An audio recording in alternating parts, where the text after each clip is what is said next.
चलिए पहली खबर आपके सामने है। 92 साल के ये जो बने हैं, ये कैमरून में अभी हाल ही में राजनीतिक निरंतरता का एक ऐतिहासिक उदाहरण सामने आया है, जहां 92 वर्षीय राष्ट्रपति पॉल बिया ने 12 अक्टूबर 2025 को हुए राष्ट्रपति चुनाव में लगातार 8वीं बार जीत हासिल किए। एट द टाइम यह समझ सकते हैं कि अपने आप में इनका वहाँ कितनी लोकप्रियता है। इस जीत के साथ ही वे विश्व के सबसे वृद्ध कार्यरत राष्ट्र अध्यक्ष बन गए। कैमरून की संवैधानिक परिषद ने आधिकारिक रूप से चुनाव परिणाम घोषित करते हुए बताया कि पॉल बिया को 53.66 वोट प्राप्त हुए, जबकि उनके प्रमुख प्रतिद्वंदी ईसा चिरोमा जो बाकारी है उन्हें 35.19% वोट मिले। मतदान का कुल प्रतिशत 57.7% रहा, जो देश की अशांत परिस्थितियों में औसत माना जाता है।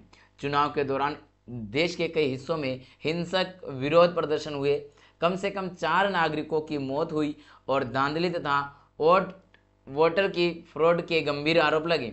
हालांकि सत्तारूढ़ दल ने इन सभी आरोपों को राजनीतिक रूप से प्रेरित बताते हुए चुनाव को निष्पक्ष और वैध करार दिया है। देख रहे हो कि वह सत्तारूढ़ तो जीतने का अनुमान दिख गया होगा। पॉल बिया का शासन और राजनीतिक पृष्ठभूमि।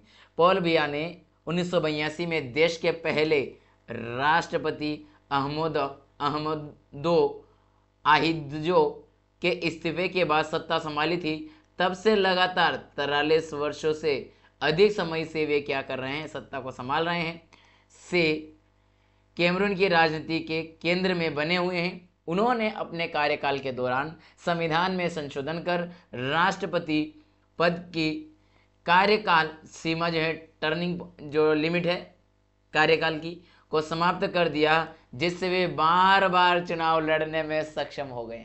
देख रहे हैं ना, देखिए अगर लिमिट है तो लिमिट ही खत्म। अब जब लिमिट ही खत्म तो फिर क्या दिक्कत है, हर्ज ही क्या है।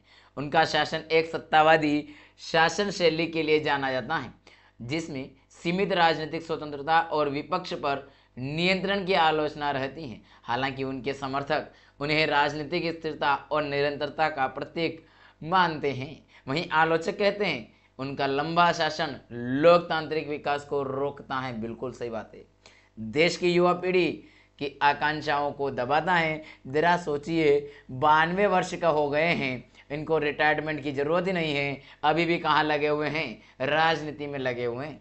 पॉल बिया जो कि कैमरून के नए राष्ट्रपति बने हैं, 8वीं बार बन रहे हैं। 2025 में उनकी आयु 92 वर्ष के हो चुके हैं। विश्व के सबसे वृद्ध कार्यरत राष्ट्र अध्यक्ष है। 1982 से सत्ता में अभी तक 43 वर्ष हो गए लगभग, यार केंद्र में बैठे हुए हैं। जरा सोचिए, उस आप अपने ही देश के अगर मान लीजिए अभी तक अगर इंदिरा गांधी जी होती तो सोचिए क्या चल रहा होता, समझ रहे हो ना। या कोई ऐसे जो सत्ता में प्रमुख रहे वो अभी तक रहते तो हम क्या सोचते उस समय वाले। अभी हमारे यहाँ पर जो बहुत सारे अगर क्लास देख रहे होंगे जो अभी जेन जी जनरेशन के हैं, यानी कि जिनका 1996 के बाद के जन्म है, 95-96 के बाद के जन्म है, वे सभी किस में आते हैं, वे सभी 96 से लगा के 95 से 97 तक की जो उम्र के बाद के हैं, उनको लगभग सभी को जेन जी की जनरेशन में काउंट किया जाता है ना।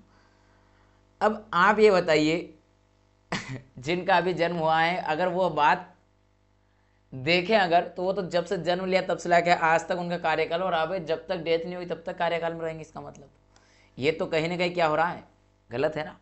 लगातार 8वीं बार राष्ट्रपति बने। वोट का प्रतिशत 53.66 है। कौन ज़्यादा अच्छा रेशो नहीं है जीत का, जरा देखिए आप, ये मात्र इतना प्रतिशत है और 35 इधर, लगभग 57% वोटिंग हो रही है। काहे का मतलब, वहाँ के लोगों को एक बात ये भी समझे ना, जागरूकता कितना अभाव है। क्योंकि लगातार अगर कोई एक ही पार्टी जीत रही है, लगातार अगर एक ही सरकार बन रही है, एक ही राष्ट्र अध्यक्ष बनता है, या एक ही प्रमुख चल रही है, एक ही की सब कुछ चल रहा है, तो ये तय है कि वहाँ पर वोटिंग का रेशो कम होता चला जाएगा। इसकी एक रीज़न ये है, आप इसको ऐसा मान लीजिए कि स्थिरता का प्रतीक है, राजनीतिक स्थिरता है, हिंसा नहीं होगी, ऐसा कुछ नहीं है, शोषण नहीं होगा, ऐसा भी नहीं है। सब कुछ होता है, भ्रष्टाचार होगा, धांधली होगी, सब कुछ होगा, और इन्हीं चीज़ों को देखते हुए लोग वहाँ पर वोटिंग में भागीदारी नहीं करते हैं। उनको ये लगता है कि धांधली होकर जीतना तो आखिर में इसी व्यक्ति को है, तो क्यों ना हम वोटिंग करने ना जाएं, क्यों हमारा समय बर्बाद करें, हम अपना 2 पैसे के लिए काम करें, हमारी रोजी रोटी चलाएं।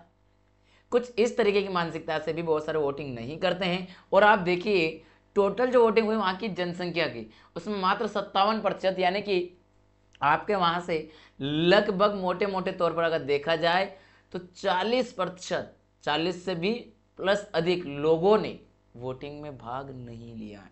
और अगर नहीं लिया तो फिर काहे की जिद भाई, यानी कि आपकी लगभग 40% आबादी तो भाग ही नहीं ले रही है।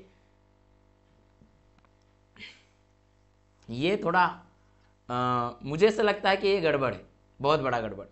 चुनाव हिंसा, विरोध और धांधली के आरोप के बीच संपन्न संविधान संशोधन के माध्यम से राष्ट्रपति कार्यकाल की सीमा को समाप्त किया गया। शासन की प्रकृति सत्तारूढ़ वाली है, सत्तावादी है, भैया सत्ता पे बने रहेंगे, कुर्सी में हम थे, हम रहेंगे, चुनाव केवल नाम के लिए करवाएंगे। अफ्रीका के सबसे लंबे समय तक शासन करने वाले नेता भी बन गए।